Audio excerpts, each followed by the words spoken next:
Hi friends, welcome to Kanakkampatti vlog. ஆமாங்க, இன்றைக்கி Kanakkampatti vlog தான் பார்க்க போகிறோம். இந்த கணக்கம்பட்டி போகிறதுக்கு நம்ம பழனி பஸ் ஸ்டாண்டில் கௌரி கிருஷ்ணா ஹோட்டல் வாசல்லே பஸ் வருங்க. நம்ம போகிறப்ப இல்லைனாலும் ஒரு 10 நிமிஷம் அப்படி வெயிட் பண்ணோம்னா கண்டிப்பாக வந்து பஸ் வந்து பஸ் ஃபுல்லானதுக்கப்புறம் தான் அந்த பஸ்ஸை எடுப்பாங்க. நேராக கணக்கம்பட்டி தான் போகும். பார்த்திங்கன்னா உங்களுக்கு 15 ரூபா சார்ஜுங்க இந்த பஸ்ஸுக்கு.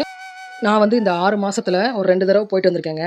ஒட்டஞ்சத்திரம் திண்டுக்கல்லேருந்து வர பஸ்ஸெல்லாம் பார்த்திங்கன்னா இந்த கணக்கம்பட்டி ஸ்டாப்பிங்கில் தாங்க நிப்பாட்டுவாங்க. இங்கேருந்து நம்ம உள்ள கோவிலுக்கு போகிறதுக்கு ஆட்டோலாம் கூட இருக்குது, ஷேர் ஆட்டோவும் இருக்குங்க.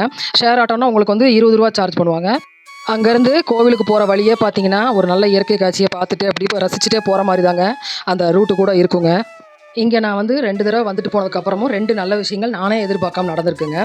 இங்கே வந்தாலே ஒரு வித மன நிறைவு நமக்கு ஏற்படுது, மன அமைதி நிஜமாக கிடைக்குது. எங்கள் அம்மா அப்பா இழப்புக்கு பின்னாடி எனக்கு அப்பப்போ வந்து மனசு கொஞ்சம் ரொம்ப லோன்லியாக ஃபீல் பண்ணி அது மாதிரிலாம் தோணும். அது இங்கே வந்தால் அந்த இது வந்து இல்லை, எனக்கு நிஜமாகவே அது வந்து போயிடுது. அந்த எண்ணங்கள் கொஞ்சம் மனசுக்கு அமைதி கொடுக்குது நிஜமாக இங்கே வந்தால். கோவில்கிட்ட இருக்கிற பார்க்கிங் ஏரியாங்க இது. பார்த்தீங்கன்னா இது சனி ஞாயிறில் பயங்கர கூட்டமாக இருக்குங்க. வீக் டேஸ்லேயுமே வந்து கூட்டமாக தான் இருக்குது. ஓரளவு எப்போயுமே ஆட்கள் வந்துகிட்டே தான் இருக்காங்க. இங்கேயும் வந்து நிறைய ஆட்டோக்கள் இருக்குங்க. கோவிலுக்கு வந்துட்டு திரும்ப ரிட்டர்ன் போகிறதுக்கு நம்ம ஆட்டோக்கள், ஷேர் ஆட்டோக்கள் எல்லாமே இருக்குங்க. இதாங்க கோவில்கிட்ட இருக்கிற பஸ் ஸ்டாப்பிங்கு. அது மாதிரி இங்கே பார்த்ததுல நிறைய விஷயங்கள் எனக்கு பிடிச்சது. அதில் முக்கியமாக சொல்லணும் அந்த அன்னதான விஷயம்.